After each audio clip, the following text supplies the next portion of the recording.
our Chiro Mafia, hanging out, looking at the Leaning Tower. That was probably what I felt like last Friday night, just leaning over. And that's what happens when you're subluxated. It's like It is. translate. That's like half our patients that are walking. Yeah.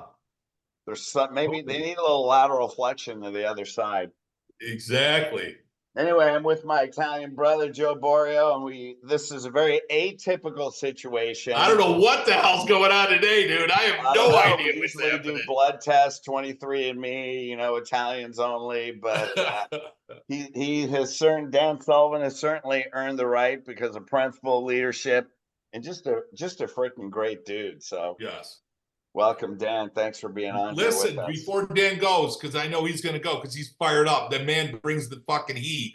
I just got to tell you, we did a genealogy research, and come to find out, we got about 3 generations back. There is an Italian in that bloodline. I'm just saying.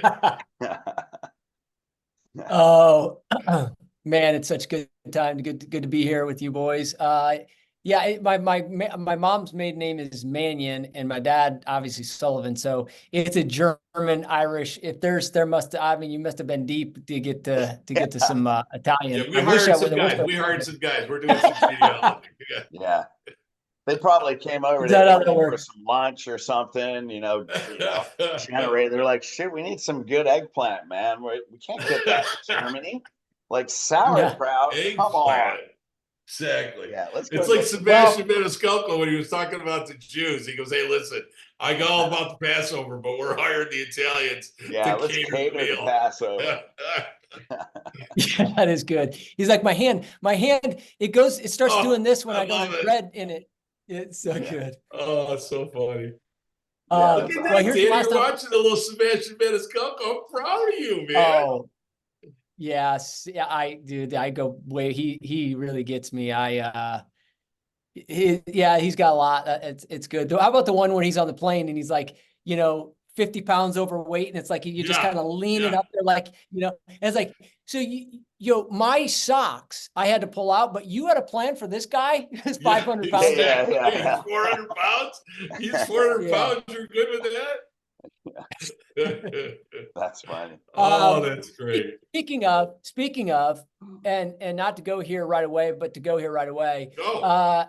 I know you guys might not think that this is, I think that here's a sign of the times, and here's, we're not going to talk about weight loss necessarily, but I'm going to tell you a microcosm what's currently going on right now, which has been going on for years, and you guys have been, putting a dent in this challenge, which is, one of the biggest storylines of 2023 was this drug called Ozempic, which is a weight loss drug. Yeah. And it's a microcosm of everything that we know to be true and the fight that we have, because if you know anything about this drug, it's going to be the highest generating revenue drug of all time. And it's a sign, right, that, when you look at customers, it's a customer base. We've gone from 13 to 43% obesity rates in the last 50 years. Now, why is this important? Why did I bring it up? Because it's being pushed through so fast, and they're saying that this is the first defense. It's not your fault. Obesity is not your fault. This is the first line of defense. And even for teenagers, why is this important?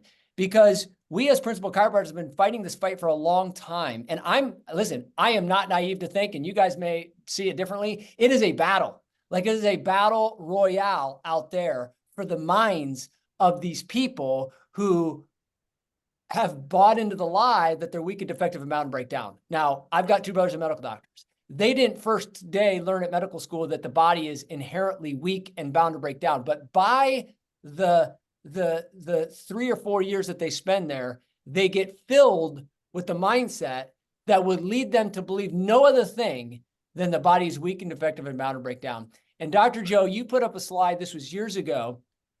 Francis Bowen, you probably remember it. You taught me this. That Francis Bowen. Chair at Harvard Medical. And what did he say? It was a brilliant one. I don't want to butcher it. You probably. Yeah, no, that's right. So your body's either intelligence served by organs or the opposite, right? Your organs are served by an intelligence.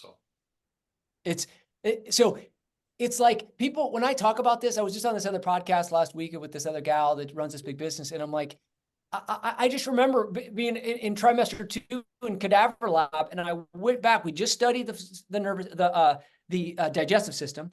I go back and dissect the cadaver, and you see the lining, the digestive lining is so thin. Yeah. And it literally hit me of like, so it's semi-permeable. It lets some stuff through, not other stuff. It goes to, the waste goes through, but it leads the nutrition. And I remember thinking to myself, that's incredible. And if that's run by the nervous system, then this is a big deal. Any subtle assault of that nervous system would be a significant assault. And so then I've gone down and said, okay, is the assault, is the adjustment, is there evidence to support that when somebody's subluxated, that the brain and the nervous system is being assaulted? And the answer obviously is around resounding yes. So therefore, the best doctors in today's culture are those that honor the greatest power. And as Francis said, is when you understand this is it's an intelligence served by organs, it changes the entire trajectory of what we're doing. Yes. So that's. Yeah, and what you're saying is dead on, and that's this much of your body. It's nothing. It's like you're saying, a semi-permeable membrane of the intestine. That's not even the peristaltic activity of the intestine.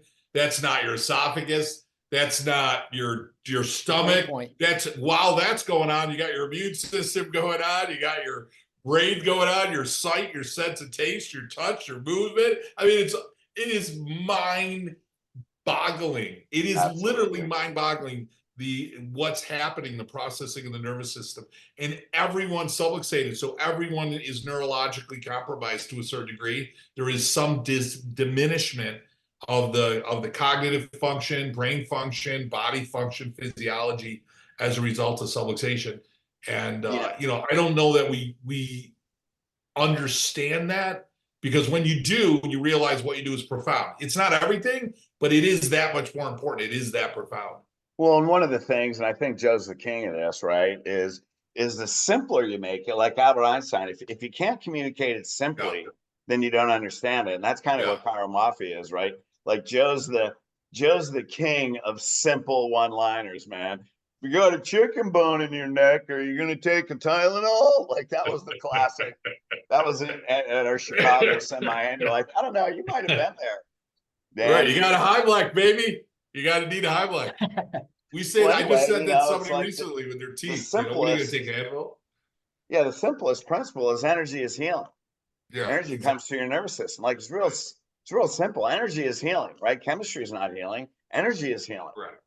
And where does energy come from? It comes from the nervous system, right? And then when you look at today's society, what principle is simple? You know, this is the Back to Health book that I wrote.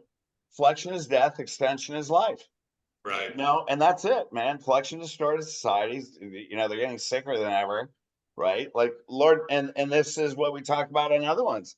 Joe, cord, it's curve. It's not the curve, it's the cord. It's the cord, yeah. You know, and your spinal correction, Dan. So, you know, it's not about like lordotic curves of strength. Yeah, we get all that.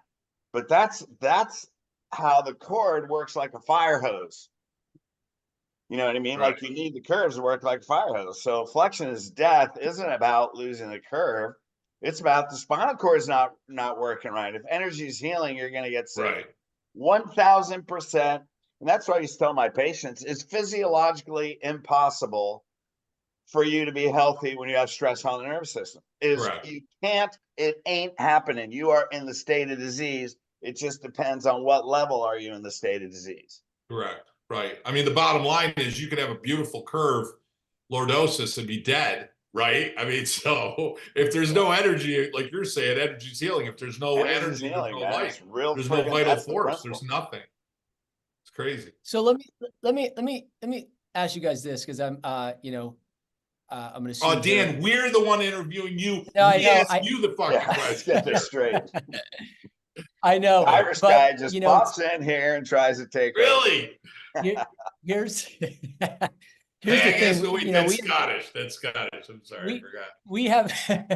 We haven't talked in a while. I haven't talked to my brothers here, you guys, for a while, and I know you guys are aligned with the same thing that I am, and I don't know, call it wisdom, call it you know, I don't have as much gray hair as you guys yet, but the wisdom that you exude. Easy. I think that I do have, you know, so Pellegrino just. There you go. There it is.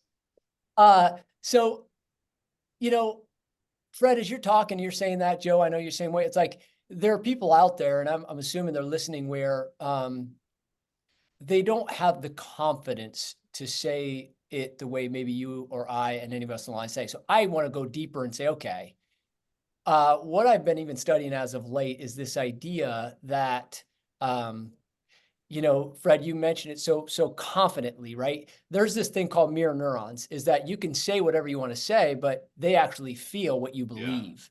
And this isn't some weird kind of abstract thing. It's called the observer effect. Actually, Thomas Henry did this in 1803, is the double slit effect, where you actually, it was the observers, meaning, you know, Wayne Dyer said it best, actually, in this context. He said, when you change the way you look at things, the things you look at change. Yes. And that's as true as anything. You literally see that we saw the particles change when the human brain is observing said thing, correct? So when I think about what we just said, is that Einstein said that, a different quote, he said, you know, you see either everything is a miracle or nothing is a miracle. See, when we learned the principle, everything changed for us. It wasn't just a good script. It wasn't a good strategy. Those things were important and are important. But it was this thing where when somebody sits in front of you, you know, Joe, you're at Panera Bread. I remember that time we were doing recording. I came to, you know, Cicero, and you're like, yeah, I just, you know, signed up two new patients at Panera. I was waiting for coffee. Why? Because it just comes out of you, and you're thinking, I care about you. I know what you don't know. I know what you want and desire is your greatest asset, called your health. And I know that what I have, and you don't know it because I didn't know it either. And then it just compels you to act. It compels you to say it that certain way, but you also see it that way. So I think there's a lot of, you know, chiropractors, unfortunately, that they don't see it the way we see it. And we just want it so bad for them, but it's like less about, hey, just start seeing it this way. And I think more, I'm asked the question is, why don't you see it this way? Because chances are your perspective of seeing it the other way is not really your perspective. You're just worried about rejection, or you're worried about, you know, somebody not liking you or not being able to hang out at the table of the doctors that are elite in your community. And you're saying, like, but if they knew what you knew, dude, they would be doing what you would do. Totally. So I don't know. It's just food for thought there. Well, that's something that we teach in the boot camps, man. The problem is some people think they're in the customer service business. Well, I don't want to say anything that's going to upset our customers. No, you're in the leadership business. You're leading. You're in the friggin' self-empowerment business, man. You're in the change people's lives business. And that's the identity problem. I think it becomes an identity to think, you know, that's a scarcity mentality, you know, where we have to hang on to this person. And that's the irony. You guys know, all big practices, volume practices, right? When you look at people that see a lot of people, they don't care. You know, at some point, it's like, I'm more afraid of what I don't say. But how many people, you know, I don't think any of us started that way. But finally, you get tired of losing people, and your purpose is bigger. And then you realize, I'm not in the customer service business. You're not in the healthcare business. This is another problem. Because even if you talk about the principle, people come in, how many people came in with asthma and all that, their asthma's gone, and then they quit? That's because you told them this would help their asthma. You're in the healthcare lifestyle business. That's also different than the healthcare business. That's not healthcare. This is healthcare lifestyle. And there's a big distinction. There is, because if not, you're a natural allopath. If not, you're saying, listen, I'm doing the same thing as the MD, but it's better because you're not taking drugs. And I'm not saying there isn't value there. I'm not saying that's bad. But what I'm saying is, it's literally, you know, you always use the example. I remember I spoke at CalGym. It's like, you know, you're using something that has so much potential, like a cell phone, and you're just using it to make a cell phone call. You know, it's like, wait, you're missing the whole opportunity. You know, and kind of going to your point, Dan, one of the analogies that I thought of years ago was, you know, getting through that fear or acceptance or uncertainty. You know, if you have a kid and he's running towards the road, let's say you got, because I know you have children, right? You got a 5-year-old, he's running towards a road, and you know that if he steps out on the road, he's dead. He's going to hit by a car. So you've got moments to go. You could be around other people. They don't see what's going on. They don't know what's going on. And you could look, maybe, you know, you're half dressed, whatever, and your hair, your shoes, whatever is going on. Like, you wouldn't have one neuron in your brain worried about what other people think, how stupid you may look when you run, nothing. And when you grab your son from the road and you're going to jerk him back, he's going to be startled. He's going to be angry. He's going to be scared. You might even hurt him. And what the hell's going on? But because you're so clear on what it is, it's not about you. It's about what your mission, purpose, why is in that moment, that nothing else matters. So when you make it about them, you got to own it first, though, right? You got to be clear on that first. But once you're clear on that, and you make it more about them. Like, then the no is not even a no, but the rejection isn't even a rejection. You know what I mean? Because you're always doing the right thing. You are hitting on, like, I'm speaking at an event this weekend. I'm literally, because you guys know there's a lot of talk right now, or, you know, in the leadership space about identity and changing your identity. And I'm all for it. Right. Sure. But here's the thing that happened for me is that I grew up, you know, middle child, introvert, shy, had no I wasn't courageous. I was competitive as an athlete. I was competitive, but I wouldn't go out of my way. I didn't want to interrupt people. I felt like, you know, I kind of got taught to just be quiet and kind of stay under the radar. As a middle child, like, I didn't want my parents to, like, think that, you know, give me a reason to have attention on me.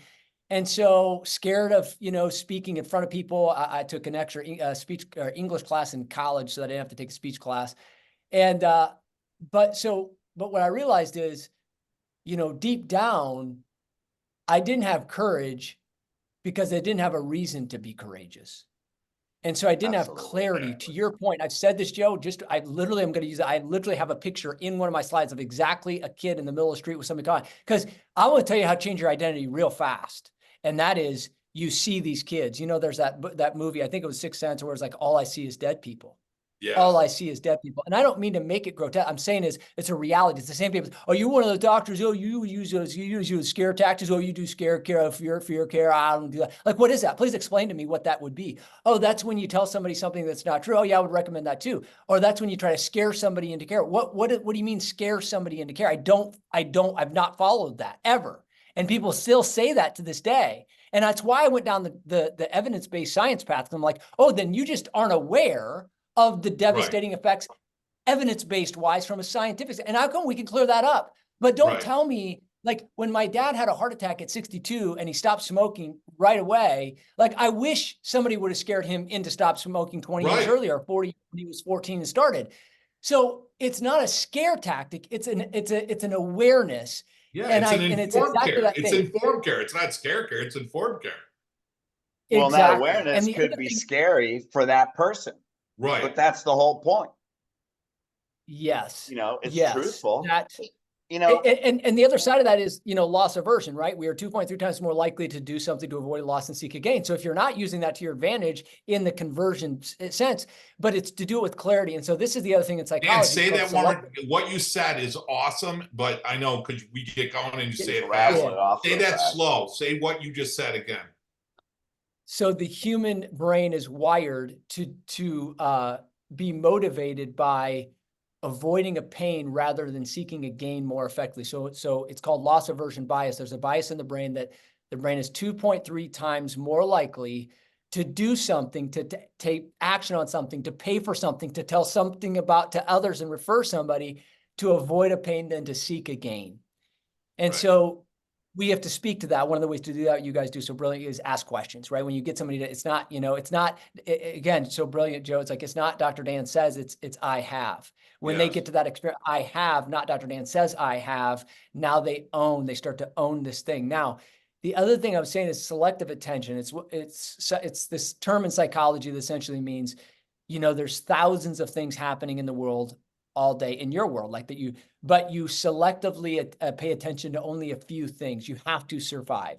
Example of this is when you have your idea, you know, when you have your eye on that car you want, that new car. You know, what happens, Fred, when you have your idea on the new car? What happens? You stimulate your reticular activating system, man. That's all you see, right? That's all you see. And you have intention. And it's like, So then when you go out, you know, you're led to believe that, man, like so many people must be thinking like I'm thinking. Everybody wants to buy the same car. Or when my wife got pregnant for the first time, you know, all of a sudden I noticed pregnant women everywhere, right? Was there more of them? No. my brain selectively paid attention. It's not a mystery. This is just science. And what I'm going to say, I'm going to make the practice of building a big practice very simple from a concept of this one thing, is that what are you selectively paying attention to? That's on you. That's a conscious choice based on what your experience of life is. And so for us, we do see those people in the middle of the road all day, every day, right? And Joe, it just reminds me too, it's like you got that sticky note. They never get it. They never get it. Like they never get it. So when you selectively pay attention to that, then you go into every shift knowing they never get it. So it's okay. You're not like mad at them. You're taking proactivity to make sure that you build this thing. But we only have this much time on this, on this planet, right? Yes. And so, and most of us don't eat enough, drink enough, eat enough olive oil to really last as long as some of you Italians. So we really got it, so it's like, don't you want it to matter? Like, I know everybody does. And I know whoever's listening, it's like, you want it to matter. What I'm going to argue and I'm going to challenge you with is, what the flip are you paying attention to? And if you don't see the madness and you don't understand your ability to make a dent in that through being a principal chiropractor, that it's the greatest healing opportunity that you have. And it's a monopoly out there. Like it's when you understand this, you're like, oh my gosh, I can't believe I get to do this. And like business, I guess, is cool. It's the vehicle you do it through. You can have so many fruits.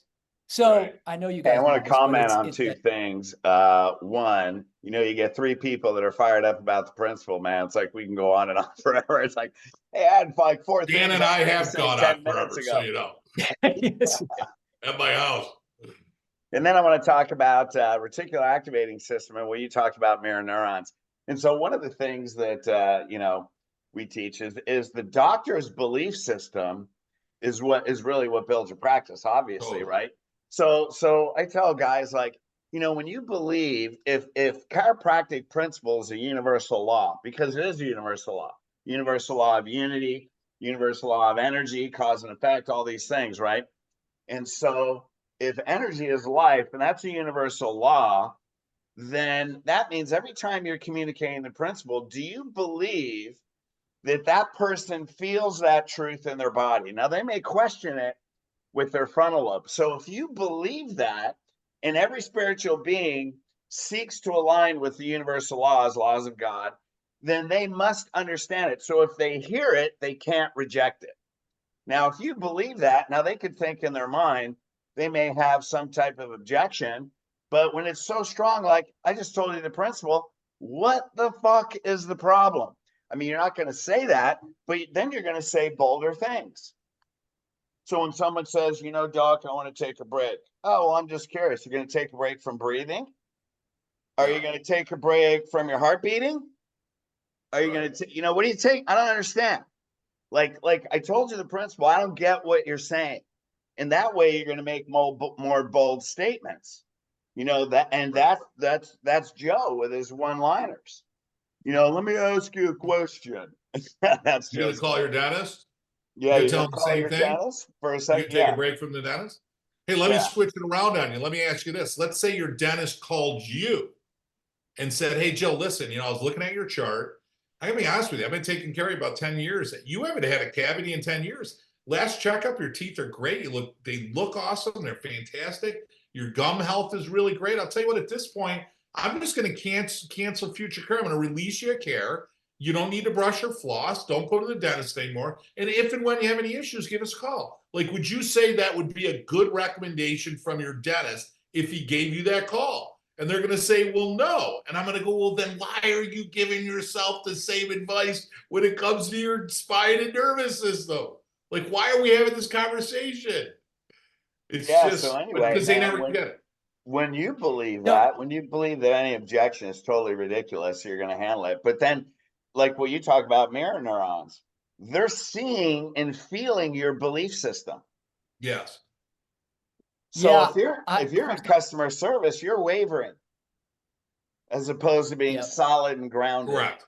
Right. It's educate, don't accommodate. That's Boreoism. Educate, don't accommodate. Don't accommodate them, educate them.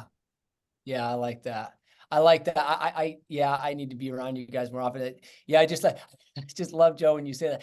I got to be honest with you. I think that what I'm seeing here is, let me ask you, remember that time we were talking about, well, it was the rebuttal was, I think that it just, the care plan's a little bit aggressive to me. aggressive. Well, let me ask you this. Last I went to the trainer, they actually said I got to sleep different. I got to change an entire diet plan. I got to come here 3 times a week.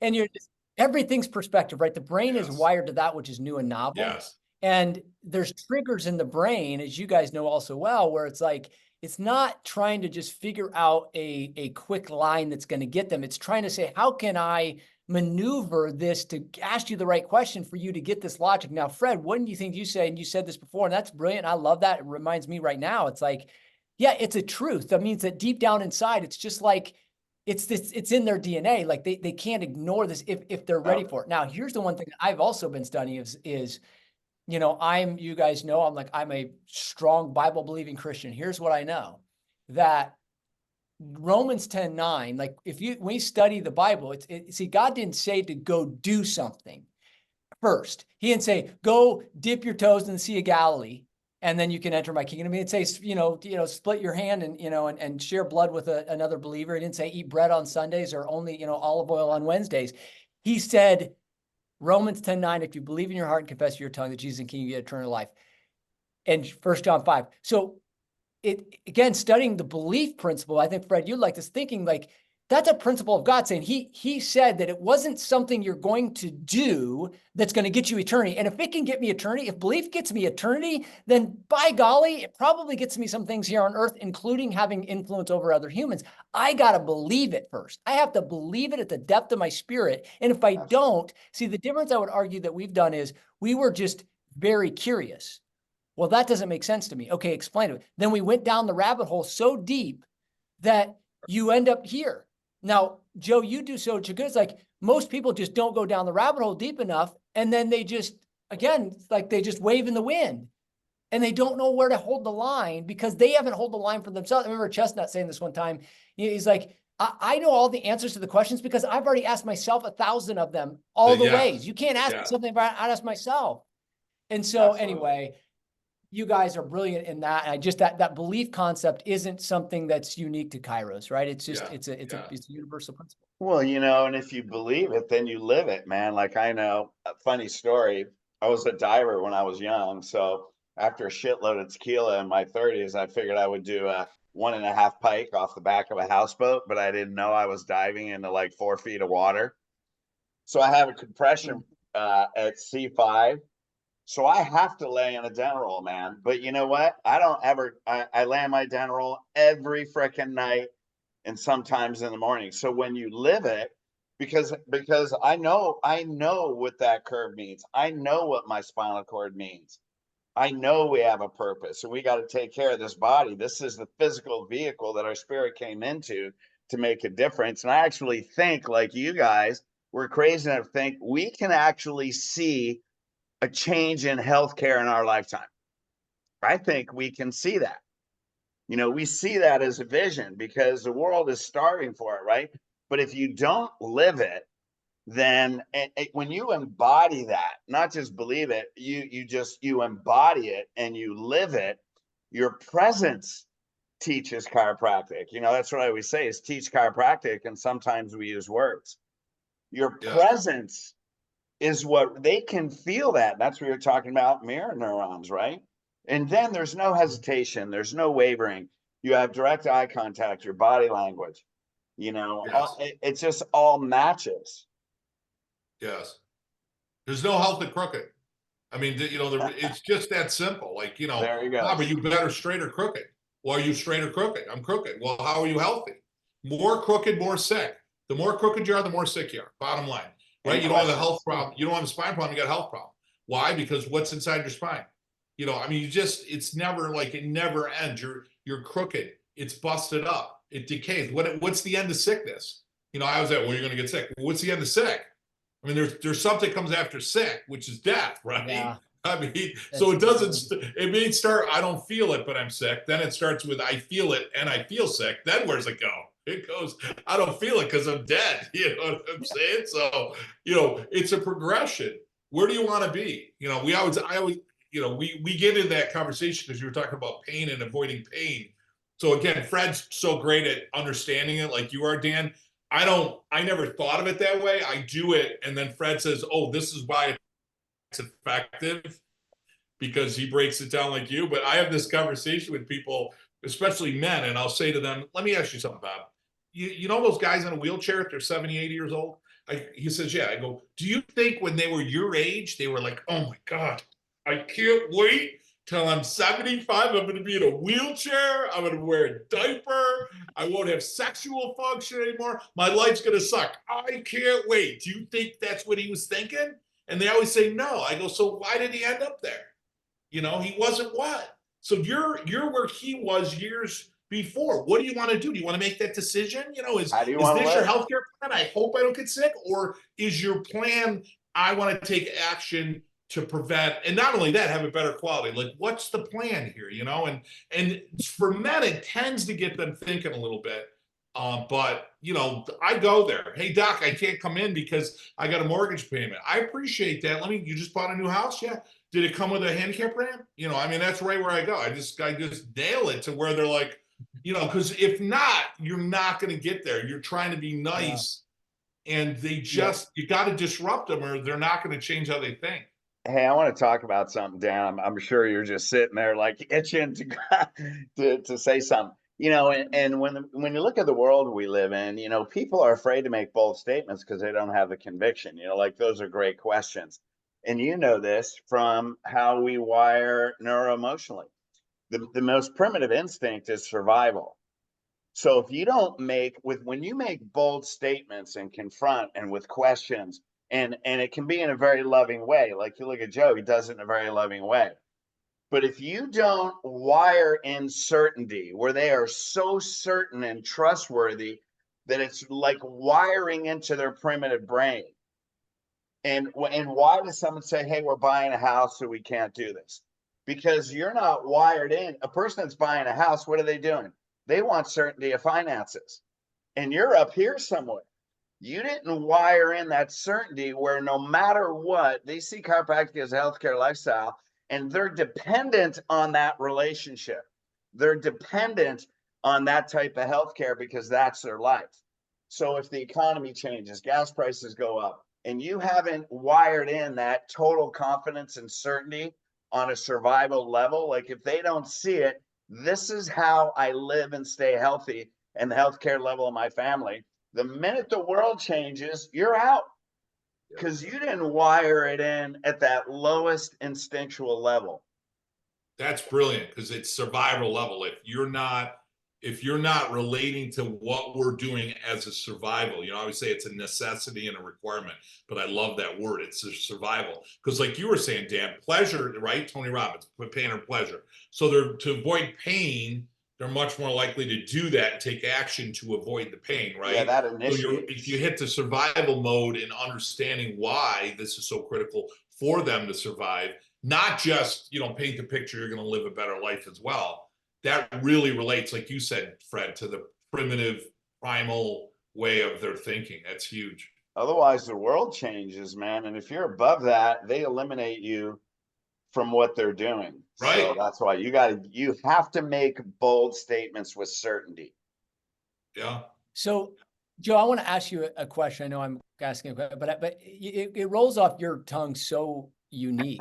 Like, I want to know what you're thinking about. Here's what I mean by this is, you know, I believe it was Helen Keller said, you know, what's worse than having no sight is having sight with no vision.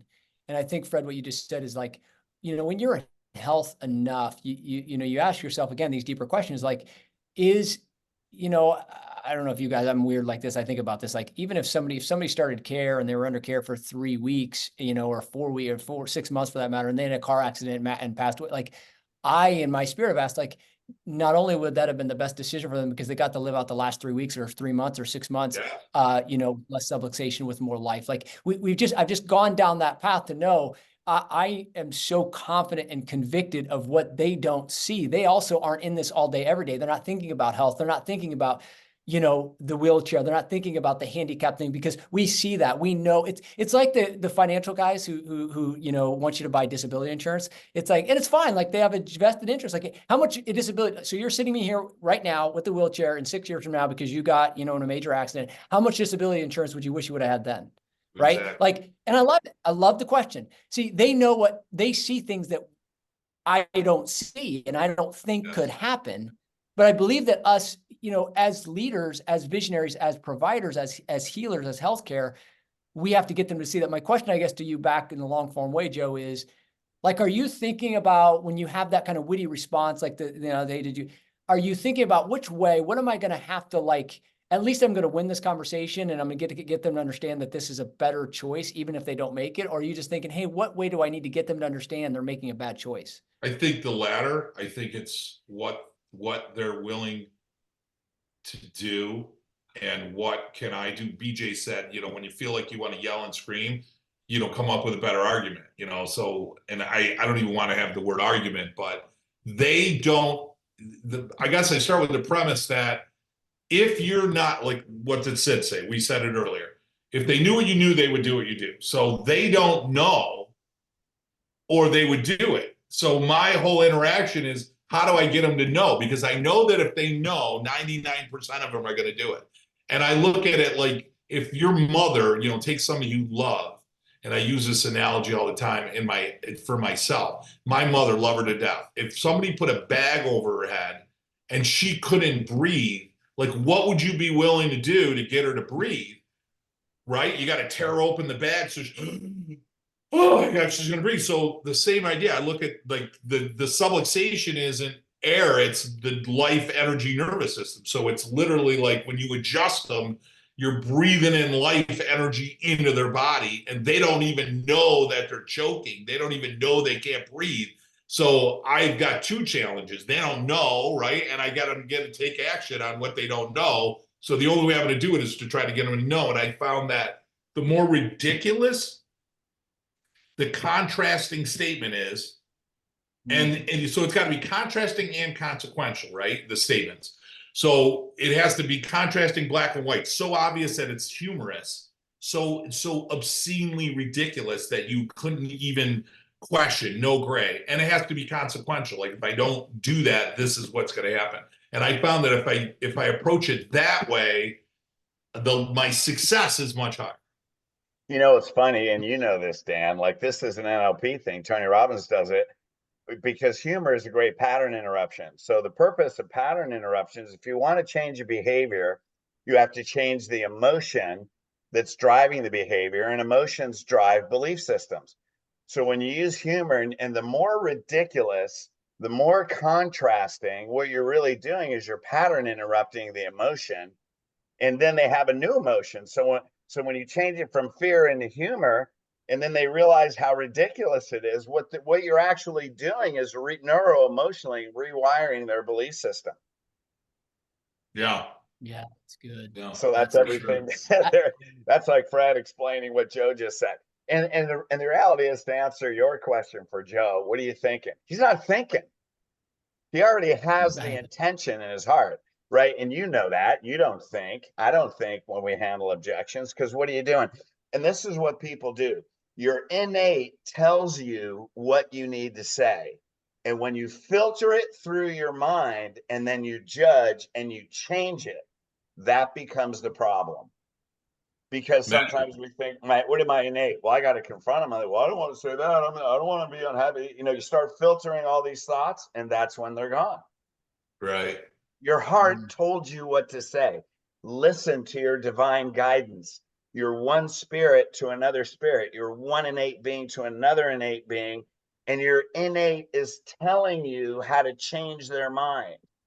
When you judge it is when there's the problem. Yeah, when you really sit there and think, like we started this conversation, Dan, and you said I took a thin piece of intestine and I looked at that like, wow, what's going on and what regulates that selective permeability, right? I mean, what is really happening? Not to mention the cells, and they're organized and they're living and they move. And like, when you really, really think about what's going on as best as we can with our finite educated brain, like, it is profound and mind-boggling. And then you really, I mean, so I can't even imagine, because I don't scratch the surface of something like a DD or a BJ, but you think about, like, to the degree that they thought about it, like, imagine they're looking at everyone, like you were talking about, looking at cars or, pregnant women or whatever, like, then you look at everyone like they are neurologically compromised. How they think, how do you have it? Prefrontal cortex, right? How you think, how you process, how you taste, how you smell, how you see, how you interact with the environment is diminished when you're subluxated. So the quality of going to a concert, or even not just hearing the music, but comprehending what you're hearing and thinking about the experience is diminished when you're subluxated. And we know that through cerebellar activity, prefrontal cortex activity. So that's really, you're a better mother, you're a better father. Every aspect of your life is going to be different when you're subluxated, when you're reduced anyway, you're able to communicate neurologically better.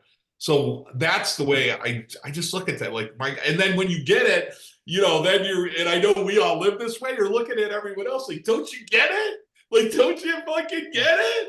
Like, oh my God, it's unbelievable. How do you not get that?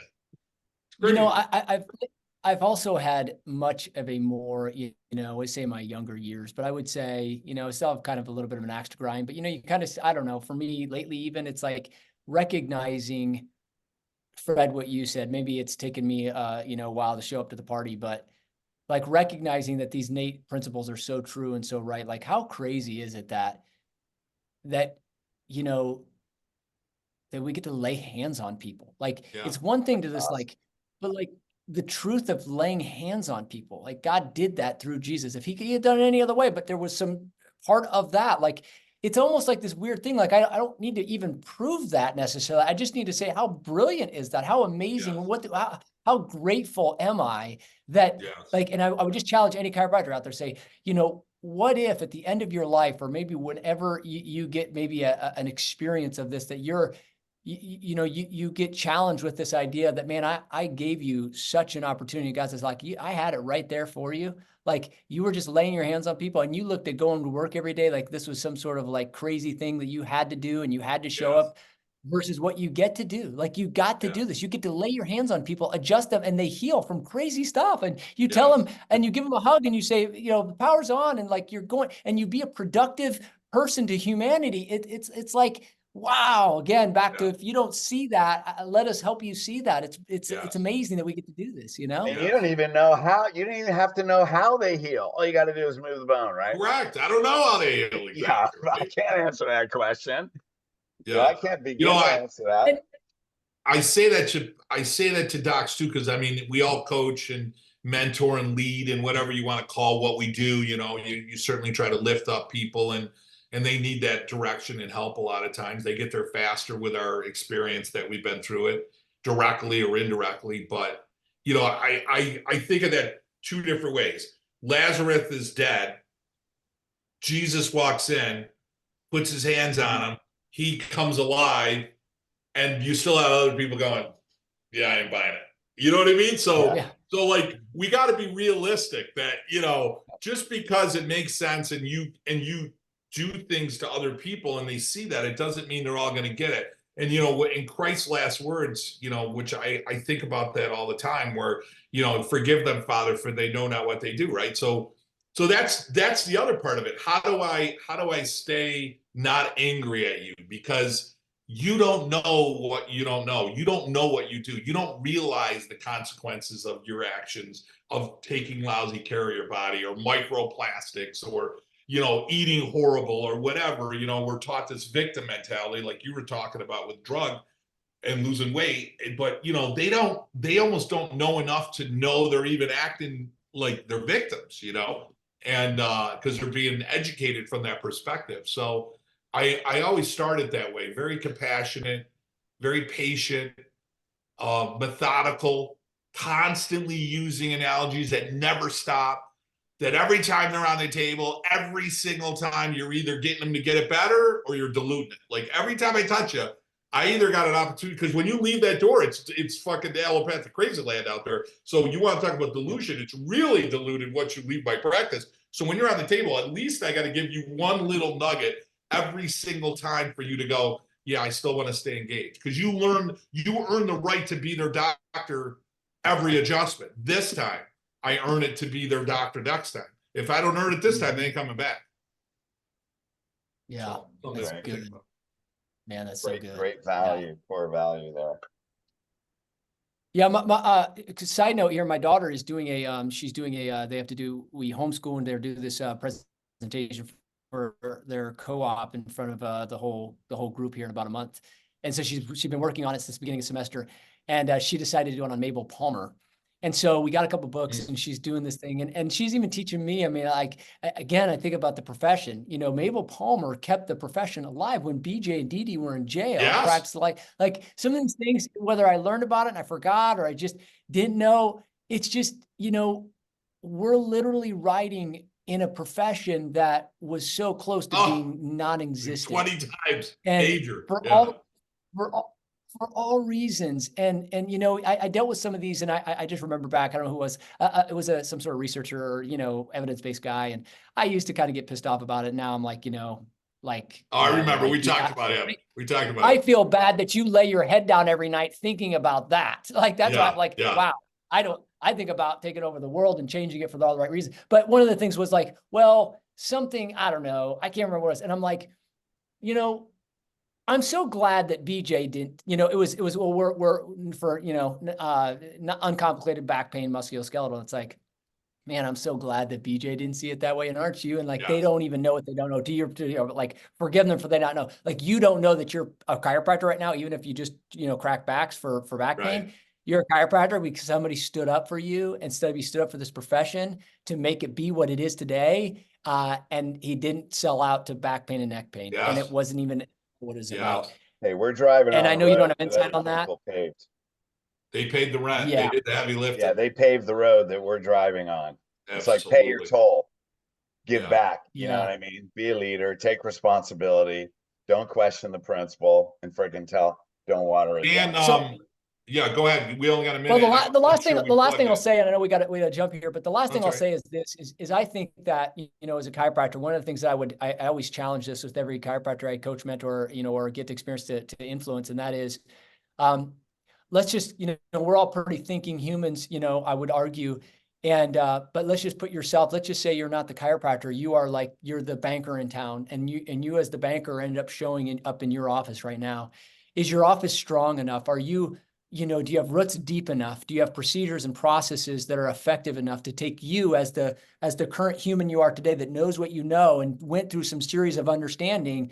Does your process of procedures and conviction, would it allow them, that banker that you are, to have all of your kids under care and having a trajectory to health that you have right now? Because that's the question you have to ask yourself is, would you be able to capture you? Because you know how you think. The question is, do you now communicate in a way that you as the banker instead of the chiropractor could have a family that's healthy and well and have a promise of being a future that's healthy and well? I think it's a good, it's a good measuring stick. Yeah. Awesome, man. Dan, well, we gotta hop off. So yeah, you're a mentor, you're a coach, right, Dan? You also have a newsletter that you do. You also have some products that you help. How do people get a hold of you? Yeah. So what do we do? How somebody wants to hire a coach, somebody wants to get a hold of your stuff. What do they do? So the chiropracticadvocate.com, thechiropracticadvocate.com. And you can find me on social media, drdansullivan.com, whether it be on, or just on Facebook or IG, Instagram. Yeah. That's it? Yeah. And you do a newsletter, right? I can hire you and then you generate a newsletter for emails. So on the chiropracticadvocate.com, on that site, there's something called Real Estate, which is, a weekly newsletter and research that I put out every single week that you can plug and play to drive referrals, retention, and conversions in your practice. Right. And then you have a coaching program and a mentoring program as well. Yes. Yep. We mentor people. That you can find that in there as well. Yep. Okay. And then what else? And then you have some products, the brain, spine. Right. Yep. Yeah. You see the brain lab behind me, posters, this a neurology posters, a couple other posters on there. And everybody communicates differently. That's the thing I also would say is one of the things I like is understanding, like Fred, you do a great job of this, is understanding everybody's got a unique way. Like, I wish I was witty and as funny as Joe. But I think to myself, but then God gave me certain gifts that when I get in front of somebody, it's different. And am I allowing those gifts to come out? I've always loved group reports. I don't like one-on-one reports. I don't suggest everybody do it. I don't teach everybody how to do it, just a group report. But that for me, I need to get in front of people. I need lots of them. And I would rather speak to 10 than 1 because I could piss off 1 and feel bad about it, but I could piss off 4 out of 10 and I don't care about it. You know what I mean? So exactly. Everybody has their unique way. You're just and I planning think on pissing them off is what you're saying. Dan, I gotta tell you, you know, I know wrapping it up, you are an absolute gem and a gift to this profession. And I don't know that enough people plug in to who you are and what you do and what you provide, your energy, your knowledge, the asking why, the curiosity of communication, understanding the science, the coaching. So I definitely, anybody listening to this, make sure you're reaching out and plug it into what you got, because you give away a lot and you share a lot and you serve a lot and you speak a lot, and your generosity in that, a lot of times you're not even looking for anything, you know, directly from that. I know that personally. You are just a phenomenal human being and a great chiropractor. It's an honor to have you part of this profession. Absolutely, man. And unwavering conviction to the principle and purpose. Thank you, guys. Yeah, that means a lot. Honored to serve. So. Well, you know, because you're an Irish guy on a Chiro Mafia podcast, so that's it. that was the first clue. I'm drinking Italian water. There it is. He's got Pellegrino in him. So what you got going on, Joe? You got some events coming up? We got a boot camp April 12th. We're going to be in Fort Lauderdale. It is going to be awesome. I don't know that it'll ever be as good as a Fred DiDomenico boot camp, but it's a good boot camp. So we got the ballroom there. We got a couple circles. I'm flying my staff down. We are literally going through the 6 days: the day 1, the day 2, the day 3, the missed, the step over issues, the 3, 2, 1 undone, how to handle step overs, objections, trainer staff. I mean, it is awesome. It's a 1-day intensive, Friday, April 12th. And I think it's, life-changing. It's for our docs, but hey, if you're learning, if you want to dip your foot into what we do in practice, man, I'll tell you, you don't want to miss it. Oh my God. And, same thing to you, man. You've been such an inspiration to the profession with certainly, we all have our own unique style, but you've taken how to turn someone into whatever they come in with, into wanting to live a lifestyle with their family about as easy as you can get it. It's like lifestyle is simple, and I think you're the master of simplicity, how to get that message across so the highest amount of people understand it right now. Well, thank you. Yeah, so that's awesome.